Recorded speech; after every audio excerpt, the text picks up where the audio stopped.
بسم اللہ الرحمن الرحیم۔ پیارے دوستو، انتہائی اہم سوال ہے کہ کیسے معلوم پڑے کہ وہ کون سی علامات ہیں جن سے یہ معلوم ہو جائے کہ اللہ سبحانہ و تعالیٰ کسی عورت سے راضی ہے یا نہیں۔ اس ویڈیو میں جاننے کے لیے کوشش کریں گے۔ پیارے دوستو، جب اللہ کسی عورت پر کرم فرمانا چاہتا ہے، اس سے راضی ہو جاتا ہے تو اس عورت کے جسم میں 8 تبدیلیاں ظاہر ہو جاتی ہیں، لیکن یہ ضروری نہیں کہ 8 نشانیاں رونما ہو تو ہی اللہ راضی ہے۔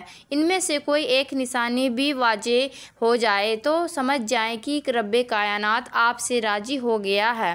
اس کے ساتھ ہی ساتھ ایک اور انتہائی اہم مسئلہ بھی بیان کریں گے کہ کچھ مرد حضرت خواتین کے ساتھ انتہائی گھٹیا رویہ رکھتے ہیں، لہٰذا آج کی اس ویڈیو میں حضرت علی رضی اللہ تعالیٰ عنہ کا فرمان سنائیں گے۔ کسی عورت کو گالی گلوچ کرنا کیسا ہے، اس کے ساتھ مار پیٹ کی جائے تو کیا ہوتا ہے، اور ایسے گھروں میں اس عمل سے کون سی پریشانیاں نازل ہوتی ہیں۔ پیارے دوستو، اللہ تبارک و تعالیٰ جس انسان کو دین کی سمجھ عطا فرماتا ہے، اسے دین سے جوڑ دیتا ہے اور اسے اپنا محبوب بنا لیتا ہے۔ حضرت عبداللہ ابن مسعود رضی اللہ تعالیٰ عنہ سے مروی ہے کہ نبی کریم صلی اللہ علیہ وسلم نے فرمایا، اللہ تبارک و تعالیٰ تمہارے درمیان اخلاق بھی تقسیم کرتا ہے۔ جس طرح رزق تقسیم کرتا ہے، اللہ دنیا اس کو بھی دیتا ہے، جو اللہ کا پیارا ہو یا نہ ہو، لیکن اللہ سبحانہ و تعالیٰ دین کی سمجھ اس کو ہی دیتا ہے جو اللہ کا محبوب ہوتا ہے۔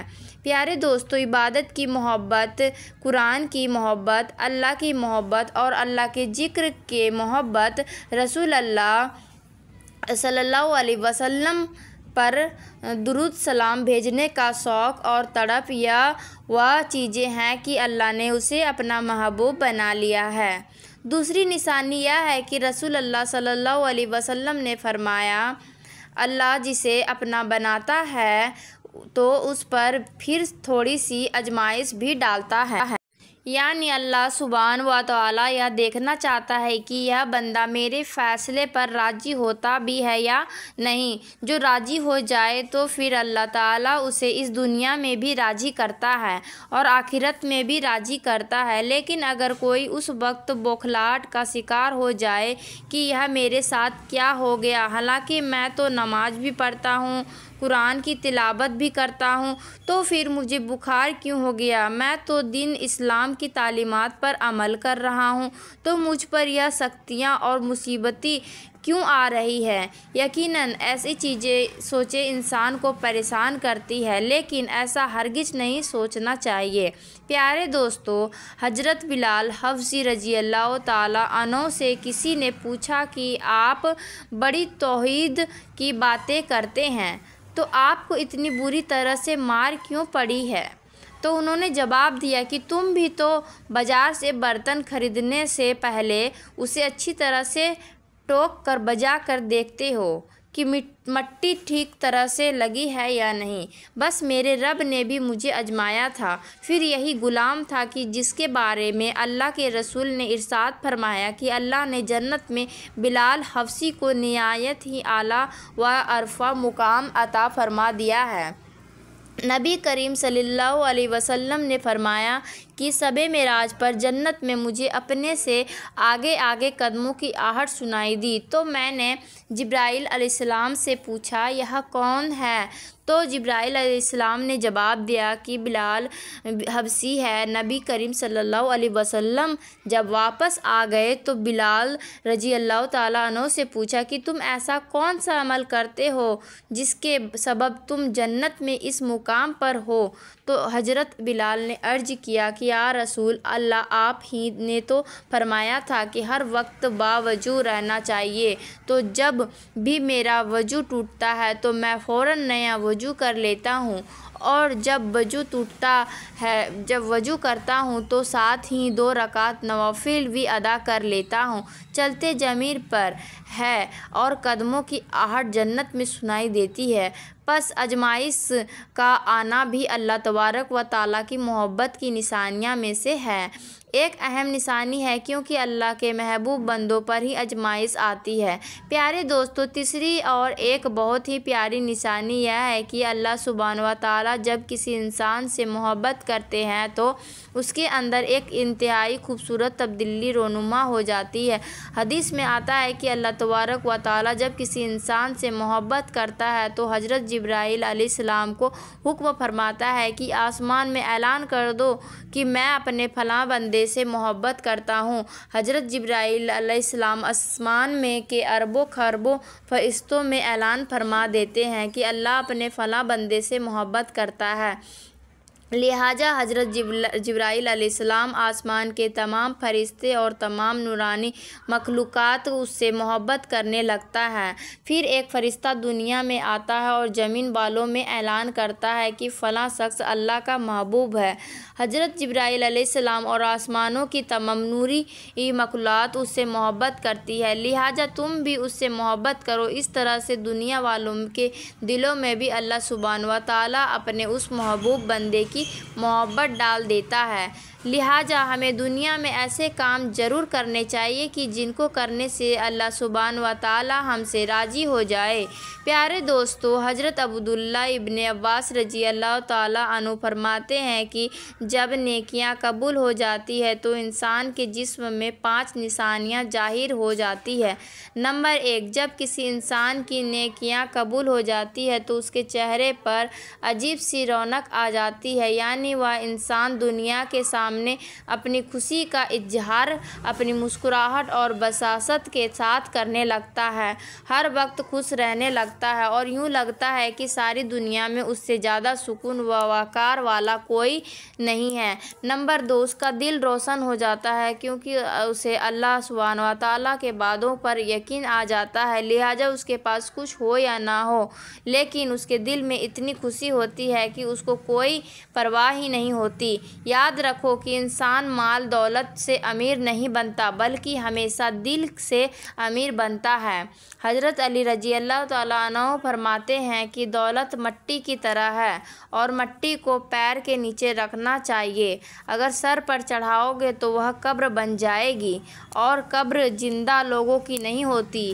نمبر 3، جب کسی کی نیکیاں قبول ہو جاتی ہے تو اس کے جسم میں نیکی کی طاقت آ جاتی ہے اور شیطان اسے گمراہ نہیں کر سکتا۔ اللہ سبحانہ تعالیٰ اس کے جسم میں شیطان سے بچنے کی طاقت پیدا کر دیتا ہے۔ نمبر 4، اس کے مال دولت میں فراوانی پیدا ہو جاتی ہے، یعنی اللہ سبحانہ و تعالیٰ اس کے رزق میں برکت پیدا کرتا ہے، وہ لوگوں پر چاہے جتنا بھی خرچ کرے، ضرورت مندوں کو کتنا بھی بانٹے، اس کی دولت میں کمی نہیں آتی۔ حضرت علی رضی اللہ تعالیٰ عنہ فرماتے ہیں کہ نصیب کا رزق انسان کو ایسے تلاش کرتا ہے جیسے مرنے والوں کو اس کی موت تلاش کرتی ہے۔ نمبر 5، لوگوں کے دلوں میں اللہ اس کی محبت پیدا کر دیتا ہے، یعنی جب اللہ تبارک تعالیٰ اپنے بندے سے خوش ہوتا ہے تو لوگوں کے دلوں میں اس کی محبت پیدا کر دیتا ہے۔ پیارے دوستو، آئیے اب جانتے ہیں کہ ایک عورت کی سب سے بڑی ذمہ داری کیا ہے۔ حضرت علی رضی اللہ تعالیٰ عنہ کی خدمت میں ایک شخص حاضر ہوا اور دستے ادب کو جوڑ کر عرض کرنے لگا، یا علی، میری بیوی میرے گھر کا کام صحیح طریقے سے نہیں کرتی، نہ تو میرے کپڑے کی صحیح دیکھ بھال کرتی اور نہ ہی گھر کی صفائی ستھرائی میں کوئی کردار ادا کرتی ہے، تو کیا اسے میرا ڈانٹنا ڈپٹنا صحیح ہے؟ جیسے ہی اس نے یہ کہا تو حضرت علی رضی اللہ تعالیٰ عنہ نے فرمایا کہ اے شخص، تمہیں کس نے یہ کہا کہ تمہاری بیوی پر تمہارے گھر کا کام کاج کرنا واجب ہے؟ یاد رکھنا، اسلام نے عورت کی عزت کو جتنا بلند کیا ہے اتنا ہی کسی مذہب میں نہیں کیا۔ میں نے اللہ کے رسول سے سنا ہے کہ عورت کی سب سے بڑی ذمہ داری ہے کہ اپنی اولاد کی اچھی پرورش کریں اور ان کا خیال رکھے، لیکن اگر اپنی اولاد کی پرورش کرنے کی اجرت شوہر سے مانگنا چاہے تو مانگ سکتی ہے، اور تم گھر کے کاموں کی بات کرتے ہو، اگر وہ خوشی سے اپنے گھر کا کام کاج کرتی ہے تو یہ اس کی عظمت ہے، تم اس کا شکریہ ادا کرو اور اس کا احترام کیا کرو۔ کرو۔ پیارے دوستو، حضرت علی رضی اللہ تعالیٰ عنہ نے فرمایا کہ میں نے اللہ کے رسول سے سنا ہے کہ جس وقت عورت اپنے گھر کا کام کاج کرتی ہے اس وقت اللہ سبحانہ و تعالیٰ فرشتے کو زمین پر بھیجتے ہیں اور کہتے ہیں کہ جب تک یہ عورت اپنے گھر کا کام کاج کرتی رہے اس کے لیے عبادت لکھتے رہو، اور وہ وقت جو عورت اپنے گھر کے کاموں میں لگاتی ہے اس کی عبادت میں شامل ہو جاتا ہے۔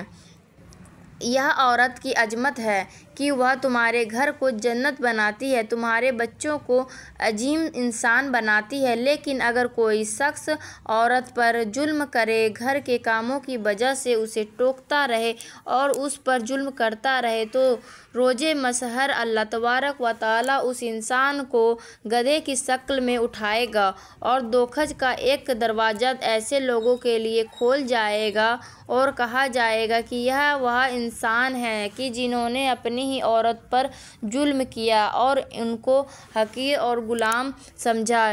پیارے دوستو، گھر میں عورت کے رونے کے حوالے سے اور عورت پر ظلم کرنے کے حوالے سے حضرت علی رضی اللہ تعالیٰ عنہ نے کیا فرمایا تھا، آئیے وہ بھی جانتے ہیں۔ حضرت علی رضی اللہ تعالیٰ عنہ ایک بار ایک راستے سے گزر رہے تھے۔ آپ نے دیکھا ایک بدکش شخص اپنی بیوی پر ظلم کر رہا ہے۔ آپ اس کے قریب گئے اور فرمایا، اے شخص، اللہ سے ڈرو، تمہاری مفلسی، غربت اور تنگدستی کا سبب یہ ہے کہ تمہاری عورت تمہارے ظلم کی وجہ سے گھر میں روتی ہے۔ میں نے اللہ کے رسول صلی اللہ علیہ وسلم سے سنا ہے کہ جس گھر میں عورتیں روتی ہیں اس گھر میں اللہ کی رحمت کے فرشتے نہیں آتے اور یوں وہ پریشانی اور مفلسی میں گرفتار ہو جاتے ہیں۔ اے شخص، یاد رکھنا کہ اللہ تبارک تعالیٰ نے اولاد مرد کی تقدیر میں اور رزق، مال اور دولت عورت کی تقدیر میں لکھی ہوئی ہے۔ اگر تم یہ سوچتے ہو کہ تمہارے رزق میں فراوانی ہو، عورت، دولت، عزت اور شہرت دن بدن بڑھتی چلی جائے، تو اپنے گھر میں اپنی عورتوں کا خیال رکھو اور انہیں خوش رکھو۔ اللہ کے فضل و کرم سے تم دولت، شہرت، عزت اور مال میں فراوانی پاؤ گے۔ پیارے دوستو، اسی طرح کا ایک اور واقعہ بھی ہے کہ ایک مرتبہ حضرت علی رضی اللہ تعالیٰ عنہ ایک راستے سے گزر رہے تھے کہ آپ نے دیکھا کہ ایک شخص اپنی عورت پر ظلم کر رہا ہے اور اس کی بے دریغ توہین کر رہا ہے۔ حضرت علی رضی اللہ تعالیٰ عنہ ان کے قریب گئے اور فرمانے لگے کہ اے شخص، یاد رکھنا، اللہ نے مرد کو عورت سے زیادہ طاقتور اس لیے بنایا ہے کہ وہ عورت کی حفاظت کر سکے، نہ کہ عورت پر ظلم کر سکے۔ میں نے رسول صلی اللہ علیہ وسلم سے سنا ہے کہ جو شخص اپنی عورت پر ظلم کرتا ہے تو اللہ سبحانہ و تعالیٰ اس پر لعنت بھیجتا ہے۔ اس شخص نے کہا کہ یا علی، یہ میرے نکاح میں ہے، میں اس کو جو بھی بات کہتا ہوں یہ نہیں مانتی۔ تب حضرت علی رضی اللہ تعالیٰ عنہ نے فرمایا کہ نکاح کا مطلب یہ ہرگز نہیں ہے کہ تم نے اپنے لیے ایک غلام خریدا ہے، بلکہ نکاح کا مطلب یہ ہے کہ تم نے اپنی نسل بڑھانے کے لیے اس عورت سے مدد طلب کی ہے اور تم نے اپنی اولاد کی اچھی تربیت کے لیے اس عورت کو چنا ہے۔ اے شخص، یاد رکھنا، جس سے مدد لی جائے اسے غلام نہیں سمجھتے، اور جو عورت تمہاری اولاد کو پروان چڑھائے اسے حقیر نہیں سمجھتے، بلکہ تمہیں تو اس کا شکر گزار ہونا چاہیے۔ یاد رکھنا کہ عورت پر ظلم کرنے کا مطلب ہے اولاد کی بغاوت، کیونکہ آنے والے وقت میں تمہیں جو بھی اولاد اس عورت سے نصیب ہوگی تو اس کے دل میں تمہارے لیے بغاوت ہی بغاوت ہوگی۔ جب اولاد بڑی ہو جاتی ہے اور اپنی ماں پر ظلم ہوتے ہوئے دیکھتی ہے تو اس کے دل میں تمہارے لیے نفرت ہی پیدا کرے گی۔ اس لیے جتنا ممکن ہو سکے اپنی بیوی کے ساتھ اچھا سلوک کرو اور اسے خوش رکھنے کی کوشش کرو۔ اللہ تبارک و تعالیٰ سے دعا ہے کہ ہم سب کو نیکی کی بات سننے، سمجھنے اور اس پر عمل کرنے کی طاقت اور توفیق مرحمت فرمائے۔ میرا سنانا اور آپ کا سننا قبول اور منظور فرمائے، آمین یا رب العالمین۔ پیارے دوستو، اگر میری آج کی یہ معلومات ویڈیو آپ کو پسند آ جائے تو براہ کرم اس کو لائک اور شیئر کر دیجیے اور میرے چینل کو سبسکرائب کر لیجیے۔ جزاک اللہ خیرن کثیرا۔ اللہ ہم سب کا حامی اور ناصر ہو۔